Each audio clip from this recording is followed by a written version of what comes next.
Halo Taurus, selamat datang atau selamat datang kembali. Ini adalah reading tanpa batas waktu, jadi kapanpun kamu nonton adalah waktu terbaik kamu untuk dapat pesan ini ya.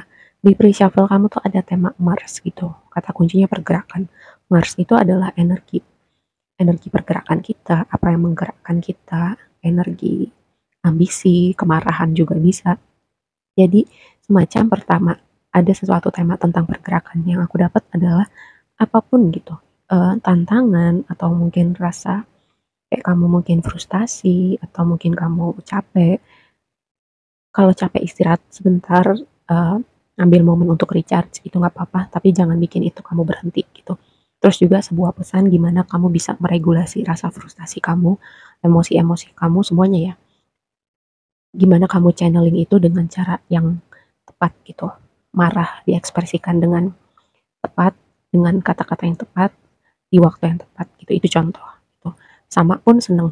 Seneng kadang kita bisa melakukan hal di mana impuls kita yang mengambil alih, terus ketika senengnya udah turun, terus kita baru sadar, oh iya kenapa gue melakukan itu gitu ya. Jadi ini juga sebuah reminder untuk kamu perhatikan emosi kamu, perhatikan apa yang jadi trigger kamu gitu ya, dan apa yang menggerakkan kamu. Oke, terus juga gini, aku dapat tema dengan oracle-nya ya, kita lihat satu-satu. Yang pertama ada rasa iri, yang kedua energi magician itu energi manifestasi, terus ada rasa kecemasan di situ dengan oracle kamu. Skenario nya gini, yang pertama adalah ketika orang-orang memproyeksikan gitu hal-hal negatif pada diri kamu gitu, itu kamu seperti kaca buat mereka, di mana kamu kamu jadi kaca, kamu memantulkan hal-hal yang mungkin mereka nggak lihat pada diri mereka, hal-hal mereka yang nggak terima pada diri mereka, terus kamu memantulkan itu dan mereka nggak suka, mereka proyeksikan balik. Uh, ini sebuah apa ya, sebuah pengingat gitu. Kalau kamu jadikan itu sebagai apa ya, energi itu untuk kamu transmutasi. Kamu nggak perlu berespon, kamu nggak perlu nanggepin, kamu nggak perlu bereaksi. Kamu jadikan itu sebagai sesuatu hal yang bisa kamu transmutasi itu. Dan pada saatnya mereka kayak akan mental dengan sendirinya gitu, dan kamu akan jadi semacam katalis untuk energi itu berubah, karena energi apapun segala sesuatu itu energi gitu, dan energi itu nggak bisa diciptakan atau dimusnahkan ya, cuman bisa ditransformasikan jadi bentuk energi yang lainnya. Itu yang pertama. Lalu yang kedua, apapun yang kamu hadapin sekarang, kamu dalam perjalanan untuk menanam bibit gitu, menanam bibit. Dan ketika kita menanam sesuatu, kita nggak akan melihat hasilnya tuh dalam semalam. Contoh tanaman yang paling cepat tumbuh aja deh, kayak toge gitu. Toge itu kan cepet banget tumbuhnya, tapi dia nggak tumbuh dalam semalam gitu.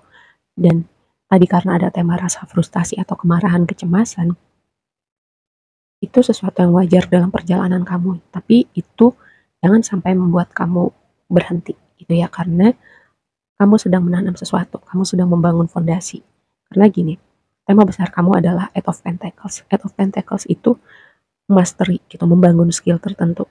Membangun skill dalam artian praktikal maupun yang sifatnya tidak langsung kelihatan gitu, yang sifatnya internal juga, kayak membangun karakter, self development itu kan tidak langsung terlihat gitu, tapi kamu tahu gitu ada yang sedang berubah di dalam diri kamu. Dan konfirmasinya adalah pohon. Pohon itu tadi aku mendapatkan vibe tentang hal yang kamu bangun sekarang itu butuh waktu untuk kamu lihat hasilnya, tapi itu sesuatu yang solid, stabil, dan teruji waktu. Karena Pentacles itu, aku mungkin pernah bilang ya, energi yang pergerakannya itu perlahan dibanding elemen yang lain, tapi itu paling solid dan stabil dan teruji waktu.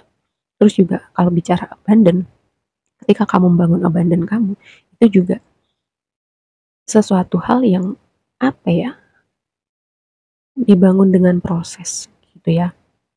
Terus gini, reading kamu dibuka dengan angka 8, lalu ditutup dengan angka 8 juga. Angka 8 itu adalah infinity, siklus, kayak segala sesuatu di hidup kita itu ada siklusnya gitu. Jadi karena vibe-nya di sini agak berat gitu. Jadi kalau misalnya kamu sekarang mungkin lagi di bawah, lagi challenging, lagi ngadepin tantangan, Dan karena energi di dasar decknya itu adalah Eight of Wands itu progress, momentum gitu. Dan kamu dalam perjalanan, kalau kamu di bawah, kamu tuh lagi bergerak mau naik gitu ya. Terus karena Eight of Wands-nya itu di dasar deck, dia itu nggak langsung kelihatan, ya, nggak langsung kelihatan, tapi dia itu memberi warna dalam reading kamu, seperti itu. Terus juga Eight of Wands itu di deck ini khususnya ya, tema lainnya adalah ini, support, bantuan, ataupun apapun itu yang kamu butuhkan, itu sedang dalam perjalanan menuju kamu gitu. Terus mari kita lihat posisi blessingnya. Oh ya, aku melihat energi fighting kuat banget dalam reading kamu gitu. Jadi kayak berjuang banget, terus protektif banget sama sesuatu hal, atau ada sesuatu yang kamu jaga banget, kamu usahakan banget. Kamu kayak fighting banget buat hal itu, apapun konteksnya ya. Mungkin ini berhubungan dengan mimpi kamu, goals kamu, atau ada sesuatu hal yang lagi kamu perjuangkan. Tadi, mungkin hal ini kamu di titik yang lagi capek atau lagi frustasi gitu. Aku bilang gini sama Virgo, ketika frustasi gitu atau capek, istirahat, take a break, atau gimana caranya kamu bisa recharge itu. Lalu gimana caranya kamu bisa fokus kamu itu nggak berhenti di situ gitu ya. Ketika pikiran kusut, atau fokus kamu cuman pada hal-hal yang bikin kamu frustasi, justru di situ kamu membangun momentum untuk lebih banyak hal lagi yang bikin kamu bikin frustasi gitu. Coba ketika kamu frustasi, kamu lihat di aspek mana di hidup kamu hal lain yang kamu bisa lihat. Oh, ini ada progresnya. Oh, ini berjalan dengan baik. Oh, ini bisa aku syukurin gitu. Kadang kita di hidup kita tuh kita bisa melewatkan banyak hal yang kita take it for granted gitu, di mana mungkin di luar sana ada orang-orang yang ingin bertukar tempat gitu sama kita. Sesimpel kita bisa ngelihat ngelihat banyak hal tuh berwarna gitu. Ada orang-orang yang terbatas karena dia misalnya buta warna gitu, atau kita hari ini bisa bernafas dengan lancar nggak pakai infus gitu. Itu kan contoh hal simple yang kita take it for granted. Ketika kita sakit, kita baru nyadar, oh iya itu kita sakit. Nah, itu contoh ya, gimana di aspek lain di hidup kamu kamu bisa fokus juga pada hal-hal seperti itu. Iya, karena ketika kita bisa fokus pada hal yang berjalan baik, atau kita bisa syukurin, kita juga membangun momentum untuk hal serupa semakin semakin teramplifikasi, seperti itu ya. Ini yang aku maksud dengan butuh waktu gitu untuk kamu melihat sesuatu berubah, untuk kamu melihat progres, untuk kamu melihat hasil. Ini ya, chariot di posisi tantangan kamu dikonfirmasi yang sama gambar ular itu. Chariot itu energi momentum, energi pergerakan gitu. Ketika posisinya di tantangan, bisa jadi kayak ada sesuatu hal yang progresnya nggak seperti yang kamu mau, atau kayak energinya nggak bergerak, atau ada stagnansi. Dan juga kalau ular di sini aku melihatnya seperti gini, untuk transformasi. Karena ular itu kan untuk rentang waktu tertentu dia akan berganti kulit gitu. Tapi itu juga kan ada rentang waktunya. Nah, ini yang aku maksud ya. Sama seperti metafor gitu, metafor untuk kamu untuk melihat transformasi itu di hidup kamu.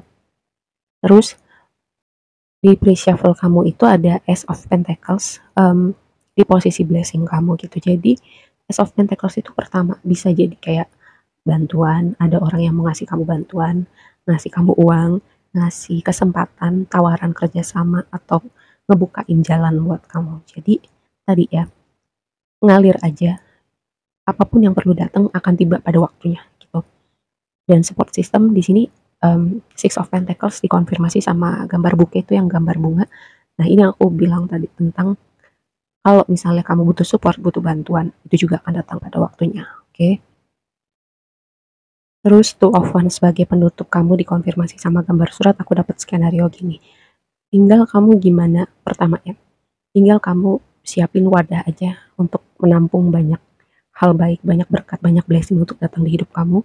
Terus juga ketika tawaran kesempatan itu terbuka buat kamu, tinggal kamu pilih yang mana gitu.